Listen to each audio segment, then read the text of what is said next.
Hello again, everyone. We have a great opportunity to talk with one of our team that you may not see all the time, but you know his work as it's all over the SL Living Expo.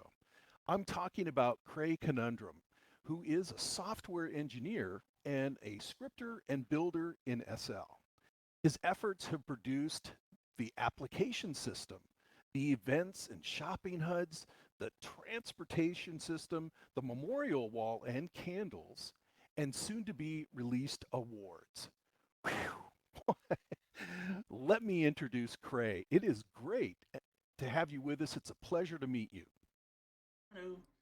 It's very nice to be here too. Fantastic. I have so much respect and admiration for people that do the things I can't do. I can't do scripting. I build, I build with prims, so my building's not that good. So I really admire people that can do all this. So, Craig, tell me, what brought you to Second Life? Well, almost 9 years ago now. What was the thing that kind of interested you to join? Um, Doctor Who, funnily enough. There's a massive Doctor Who community back in the day, and Second Life was doing very well at showing that off and allowing you to interact with that community. So that was what originally got me in. And then when I logged into Second Life for the first time, I realised that you could create, and that was the whole point of Second Life was to for the community to create content, both scripting work and mesh work, or at the time, as you say, prim work. So it inspired me to actually pull my creative bone out of it, shall we say? That was that. I was hooked. And we are the beneficiaries of your creativity and your abilities, and it's great that you joined Second Life. And you're absolutely right. I always love the fact that SL was very upfront in saying this isn't about us; it's about everybody that comes to SL. SL is vibrant because of all of the people that are here, Mhm. bringing talents. So it's great that you're here. Now, Thank you. there was something, I believe this is fun. On your marketplace, you refer to yourself as the mad engineer. Now, now, most of the people I know that are that kind of mad are wickedly brilliant. So, can you can you tell us more about the mad engineer and what happens when you're in this kind of mode? So originally, when I first started my Second Life career, work, whatever you want to call it, I used this account. And back in the day, my account was another went by another username, and of course, Ninja Lab recently introduced the username changing tool. So when that happened, or just before that happened, rather, I wanted to separate my store from this account because this account had other. I wanted to do other things with this account originally. So I created Maddie, the Mad Engineer, which is my female alt, and the name, funnily enough, comes from an amalgamation of me being mad, because I've always called myself mad. I'm a bit eccentric. My friends have always said I can come up with some daft things to say. And engineer because I'm a software engineer, and obviously because I create mesh work, you could technically call me a second life physical engineer in that sense. So I just linked the two together and created her as that point. So she's really a business account, but I like to funnel everything I do through her, and hopefully we'll be able to use this account for maybe something more interesting in the future, whatever that might be. See, like I said, wickedly brilliant. So it didn't surprise me at all, and I can totally understand why you would do that. You have the personal things you want to do, and you have the business things you want. And for a lot of people, they separate those two out for obvious reasons that you just talked about. Um, I'd I'd like to talk a little bit more about when you started Cray Cray Technicals and the GEMP network. And I know another thing that you do is that you're a co-owner of the Saturday Geeks as well. Can you tell us a little bit about all three of those and why you started them, and what you get out of each of those. And I realize Cray Technicals and Gem Network are probably business.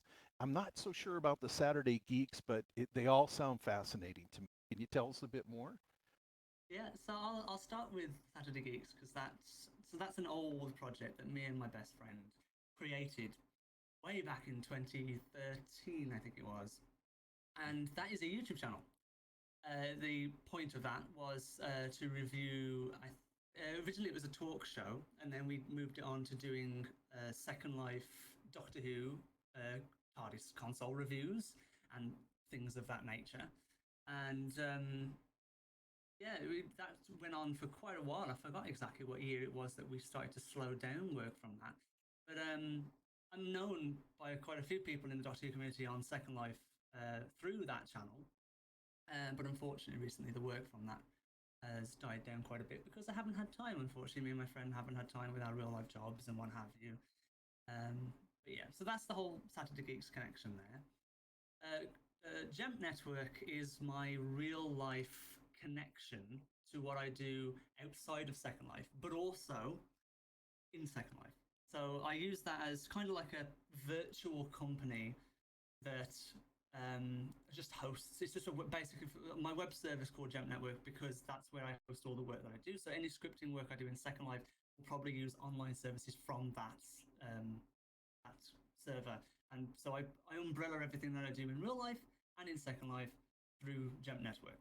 Crai Technicals is like a subsidiary of that that is purely for Second Life. So everything you see in Second Life from me, you can attribute to Crai Technicals, but technically all the online stuff is Gem Network. If that makes sense. Again, it's me categorizing things, it's separating things out, trying to organize what I do. Hope It that made it all sense. make it all makes sense to me. Uh, for people that are very interested in what you did through Saturday Geeks, can they go ahead and search on Saturday Geeks and find the work that you did or your videos on YouTube? You certainly can. If you type in on YouTube, just like the Saturday Geeks, and you'll most likely see it. So, our logo was blue with the yellow text as TSG, a square blue logo with TSG on it. And on there, you'll also see some LSL scripting tutorials that we did do in the past. They're old, so excuse some of the quality, but if you want to learn scripting, that's possibly a good way to start. That's another quality that I found with you as well when I was looking at your profile, that you're willing to give back to the community through these tips that you have. I saw, I'm not going to claim that I, that I understood it, but you know, you were giving back by giving tips on your profile, and it's fascinating to understand that you have them on the Saturday Geeks as well. That's just a wonderful quality about you. Um, and I understand that it now is Cray Technicals also the name that you give for your for marketplace. Yes, it is. Okay, okay, great. Well, just that is all great. And I saw the items that you did that you have available on marketplace. It's a an eclectic mix, which I think is great because you have a lot of different interests of things that you take on. So maybe we could talk a little bit about that. You know, how do you, with your talents, how do you select the different projects that you do for scripting and building? Um, well, the thing is, most of the mesh work that I produce is a smattering of things. Normally I'll wake up one day and go, you know what, I've always wanted to build X. And so I've gone into Blender, built it, gone, okay, does that look good? If it does, upload it. If it does look good in Second Life, then maybe I can sell it and see whether people like it. And if they do, great. So that's basically been the way I've handled my mesh projects in the past. And the same thing with the scripting. Sometimes I'll think, oh, actually, you know, this device would be great in Second Life, so I'll make it, script it. Again, if it comes out good, I'll go, okay, let's try and sell it, see whether the community like it, and move on from there. But recently, most of Craig Technical's work has been from other people. So obviously, the latest one was dealing with SL Living Expo, which has been quite an interesting challenge. And that I prefer doing projects for other people really when particularly my close friends and what have you because it allows me to explore a much more tight way of creating rather than it coming out of my head where it's a little bit smattering. I might not like it. these particular projects obviously are deadline oriented, and I work better like that. I'm a bit ADHD, so it can help me, get out of that rut. Well, I think all of the things that you've done here for the Second Life Living Expo has just been amazing. I mean, that list was incredible to me, and it's great that we get a chance to expose uh, the people who come to SL Living Expo to all the things that you do because it is a little bit in the background. I mean, it's not like your name is on these things, but how you actually come to fruition through all of these amazing things that if we didn't have them, we couldn't really have the expo. So that's really it's really excellent what you do. How do you? One of the things that you just talked about is sounds to me like balance. You have things going on in your real life. You have things going on in Second Life. How do you find the time to balance it all together? Well, I'm constantly talking to my friends online, and um, hello to Cody and Roxy here. Obviously, they are friends that are leading the SL Living Expo, so I'm constantly in contact with them. And so, what will normally happen is I'll be having my real life work, obviously, throughout most of the day, 9 to 5 job, and then at the end, I come online, speak to them, and then I'm next to working on Second Life products and whatever else is necessary, or my own personal things, of course. So it's just basically work, home stuff, and then whatever else I can fit in on the day before I have to go to bed. Yeah, I actually am in the same situation you're at. I still work a 9 to 5 job, and then I try to find time.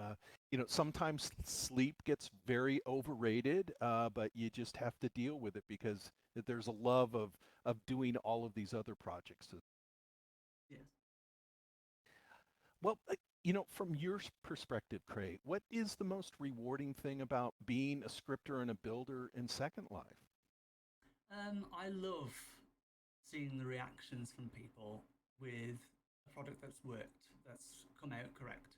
And that goes for both my real life work and the stuff that I do online and on Second Life. And so if I make something that people go, you know what, that's fantastic, we're really enjoying that, or seeing lots of sales come through and I'm clear to right, this product's taken off, you know, then that kind of thing really excites me. It gives me motivation and it gives me inspiration.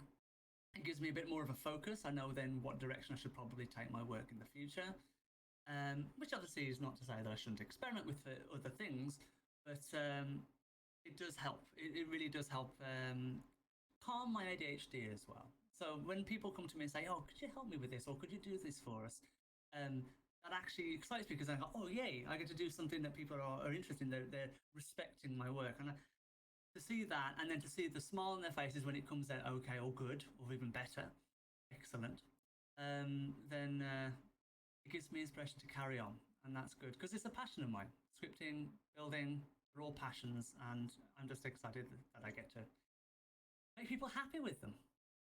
Well, and we are excited too. And you just I just thought about another question based on what you just said. So, is there something that on the horizon that you see that you've always wanted to do but you haven't yet been able to get to it? I'm not looking for secrets here. I'm just saying you talked about your passion and how you get excited. Is there something that you're looking towards the future that's in that category? There's quite a few ideas that I've had that I would say are ambitious. More projects that probably could do with a development team, really. Uh, but yeah, with me, the larger the project, the more exciting it can seem, but perhaps is something that I would have to sit down and plan. And of course, with the limited amount of time that I do have available in my day to day life, it's not always accomplishable to even start it, or I'll start it and then I'll never finish it because I'll realize that the workload is just too much for me to handle. So, and that has happened quite a few times.